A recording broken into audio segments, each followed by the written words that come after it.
औज़ुबिल्लाहिमिनश्शैतानिर्रजीम बिस्मिल्लाहिर्रहमानिर्रहीम। मैं हूँ जवेद अफजल। पाकिस्तान के लिए एक आवाज़, पाकिस्तान के तहफ़्फ़ुज़ और पाकिस्तान की बेहतरी के लिए, पाकिस्तान की सालमियत के लिए, पाकिस्तान की इत्तेहाद के लिए, लोगों में रवादारी के लिए, प्यार मोहब्बत के लिए एक आवाज़ हूँ। बेसिकली मेरा जो यूट्यूब पर चल रहा है वो Javed Afzal the idea creators. मैं ये ऐसे नहीं बात कर रहा हूँ कि मैं आइडिया क्रिएटर हूँ। मैं इंशाल्लाह पाकिस्तान की तरक्की और पाकिस्तान के रिसोर्सेज, पाकिस्तान के इत्तेहाद और पाकिस्तान की जो रेवेन्यू ख़ासकर कलेक्शन है, इसमें कंट्रीब्यूशन करेंगे हम नए आइडिया दे के, नए तरीके दे के। वो एक अलहदा सब्जेक्ट है, उसको मैं अलहदा रिकॉर्डिंग करूँगा। अभी जो सूरत हाल मुल्क की बनी हुई है, जो अनस्टेबिलिटी है, गैर मुस्तकम सूरत हाल है, वो भी थोड़ा सा मेरा हर पाकिस्तानी का सब्जेक्ट है। अब मैंने तो अपने जज्बात का इजहार के लिए कर रहा हूँ, किसी ना पार्टी के लिए कर रहा हूँ, ना मैं किसी कोई लॉबी के लिए कर रहा हूँ। ऐसे ही एक शायरी की, एक बुज़ुर्ग शायरी की आप समझने की एक आवाज़ है कमज़ोर सी, तो उसमें यह है कि आप पाकिस्तान में बेसिक सब्जेक्ट जो मेरे हैं वो तो है नेचुरल रिसोर्सेज हैं, इंटरनेशनल नेशनल अफेयर हैं और एनवायरनमेंट है। इंशाल्लाह मैं वहाँ बहुत अच्छी आप सब दोस्तों को ये कंट्रीब्यूशन दूंगा जो मुझसे हो सकी, और बहुत से और दोस्तों को इस तरह की कोशिश करनी चाहिए ताकि हमारे मुल्क में बेहतरी है, एक दूसरे से हम एक्सचेंज कर सकें अपने ख्यालात। तो मौजूदा सूरत हाल जो पाकिस्तान में अभी क्या होगा, क्या बन रहा है, ये मैं थोड़ी सी ब्रीफिंग दूंगा कि इसकी बेसिक जो है इसकी बैकग्राउंड क्या है।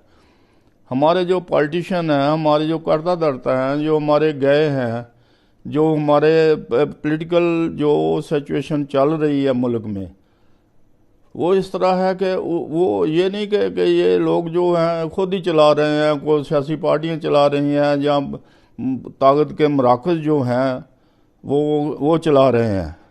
ये एक इंटरनेशनल पॉलिटिक्स है जिसमें अमेरिका डोमिनेट कर रहा है पूरी वर्ल्ड को। उसको जापान, इवन जर्मनी, इवन बड़े बड़े जो दूसरे ममालिक हैं, जो ताकतवर ममालिक हैं, उनको कंसिडर करना पड़ता है यूएसए को। हमारे साथ भी उसकी एक हिस्ट्री है, बुरी हिस्ट्री नहीं है। अमेरिका ने पाकिस्तान को बहुत एड की है, बहुत सा पाँव पर खड़ा किया है शुरू से आज़ादी के बाद, लेकिन हमने भी अक्लमंदी से उसको इस्तेमाल किया, उसने भी अक्लमंदी को हमने इस्तेमाल किया। डिप्लोमेसी की ज़ुबान में ये नहीं होता कोई दोस्ती दुश्मनी होती है कि आपने हर वक्त अपना वेट, अपना वज़न जो है ना, उसको अपना साइज़ जो है उसके मुताबिक बात करनी होती है, उससे मुताबिक डील करना होता है।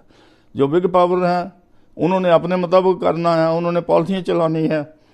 अब यूक्रेन पर या जो चाइना के साथ जो उसके यूएसए के कन्फ्लिक्ट हैं, वो उसको बहुत एलेबोरेट करके बयान किया जा सकता है कि उसकी फ्यूचर में क्या होगा, माजी में क्या था, आगे क्या होने जा रहा है। तो just I am confined to the Pakistan में अमेरिका ने जो पॉलिसी है उसको मैं डिस्कस नहीं करता, लेकिन जो अभी सिचुएशन है उसमें अमेरिका का कितना दखल है वो इस तरह है कि अमेरिका का अपना एक एजेंडा था कि जब नवाज शरीफ ने जब ये रीजनल हारमनी की सूरत में इंडिया से नॉर्मलाइजेशन करने की कोशिश की, और उसके बाद चाइना के साथ उसने जो बहुत से, आपको पता ही है, सीपेक का इतना बड़ा मुआहदा किया, और दूसरे जो मुआहदे थे वो यूएसए को बर्दाश्त नहीं हो सकते थे, तो इसलिए उसको भी टॉपल किया। उसको टॉपल जुडिशरी के ज़रिए और ताकत के मराकज़ के ज़रिए कर दिया गया 2-3 दफ़ा।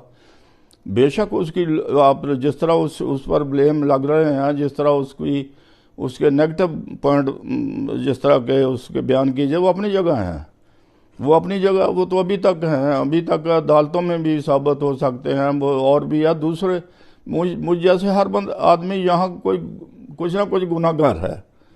तो नवाज शरीफ का चूँकि वो रीजनल एक हारमनी थी, अमेरिका ने उसमें इंटरफेरेंस की। उसके लिए मैं मिसाल देता हूँ, पाकिस्तान की मिसाल, इसलिए सीधी बात नहीं मैं कर सकता लेकिन रशिया में जो मेजर सिपाही था वहाँ जो जो ताकत का एक मंबा था, वहाँ जो एक सिपाही जिसका यूएसए में जिसने अभी पनाह ली हुई है और वहाँ एंजॉय कर रहा है लाइफ, वो सीआईए का एजेंट था, अमेरिकन टिप्स पर था। वो अमेरिकन टिप्स पर वो उसको पूछा किसी ने, मैंने उसका नाम भी अभी भूल गया हूँ, वो नेट पर है अभी, उसका आप ना देख लें कि उसको किसी ने पूछा कि आपने रशिया को कैसे तोड़ा, कैसे कमज़ोर किया। उसने कहा कि मैंने वहाँ अदारे जो थे उनकी रेट ख़त्म कर दी, मैंने जो अदारे थे उनको कमज़ोर कर दिया, उनकी फ्रिक्शन आपस में हो गई, उसको डिवाइड कर दिया, और वो अपनी इन्फोर्समेंट ऑफ लॉ जो था या रेट जो थे ना वो खो चुके थे, और उनकी इकॉनमी उनकी फ्रिक्शन की वजह से, इंटरनेशनल इंडल्जमेंट की वजह से, मुख्तलिफ उनकी जो चल रही थी नेशनल लेवल पर, आधी दुनिया पर हुकूमत थी, वो कमज़ोर हो गई। और उसके बाद उसने वहाँ जो थे एक आप समझें कि पॉपुलर लीडर पैदा किया। वो पॉपुलर लीडर वो ही था गोर्बाचोव, जिसको मैं पहले जिक्र कर चुका हूँ। गोर्बाचोव की शख्सियत बड़ी खूबसूरत थी, उसकी बात बड़ी खूबसूरत थी, उसकी बातें बड़ी खूबसूरत थी। जितना वहाँ एलीट क्लास थी, रशिया का जो फैशनी पढ़ा लिखा तबका था, उसने ग्लास नोट की, उसने कहा कि ओपननेस करो और ये आज़ादी होनी चाहिए, ये जमहूरियत होनी चाहिए, मैं आप लोगों को देता हूँ। तो उसी तरह हमारे पास है, हमारे पास अभी जो डिपार्चर हुआ है वो 2-2 घंटे बात करते रहे हैं, 3-3 घंटे सेक्रेटरी ऑफ स्टेट से। ये आप साबिर शाकिर का उसने अभी दिया अपने वीलॉग में कि इतने इतने घंटे फलां सेक्रेटरी स्टेट थे, फलां जो अमेरिकन थे, अथॉरिटी थी। तो वो बाद में आपने देखा कि लास्ट जो बाजवा साहब का वहाँ जो लास्ट उनका टूर हुआ वो उन बड़ी पजीराई मिली है अमेरिकन में।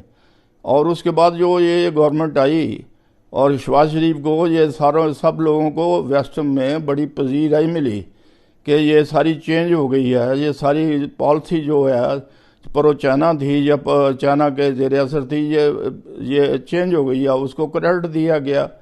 तो अमेरिकन टूर में भी तो उसमें सबसे ज़्यादा स्ट्रॉन्ग लॉबी वहाँ इस वक्त जरदारी साहब ने क्रिएट की हुई है।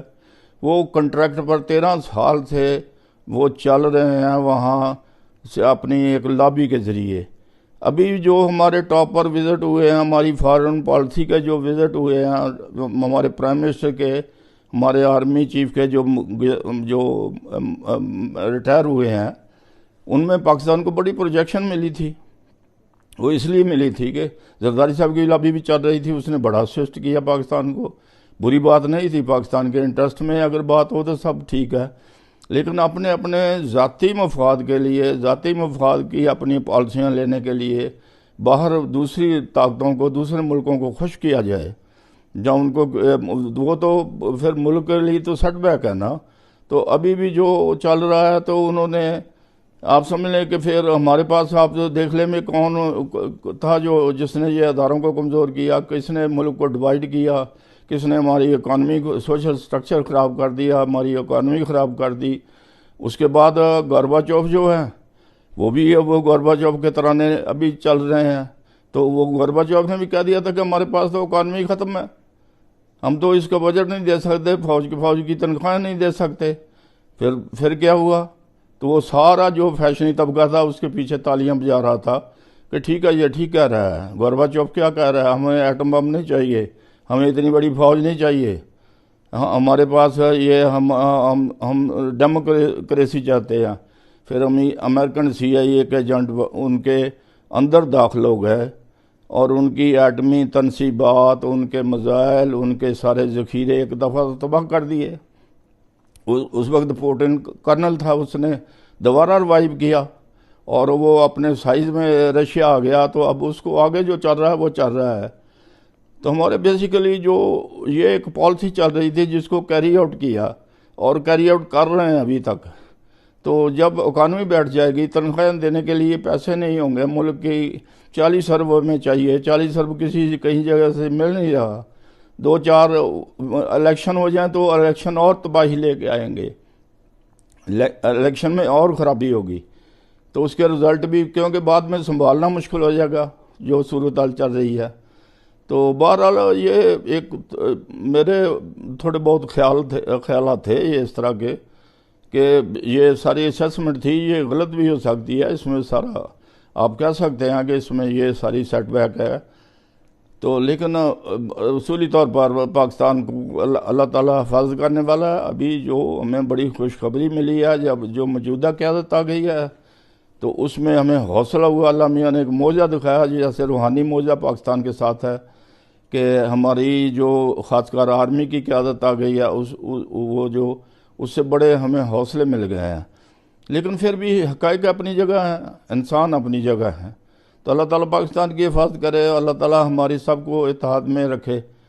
तो आमीन। खुदा हाफ़िज़।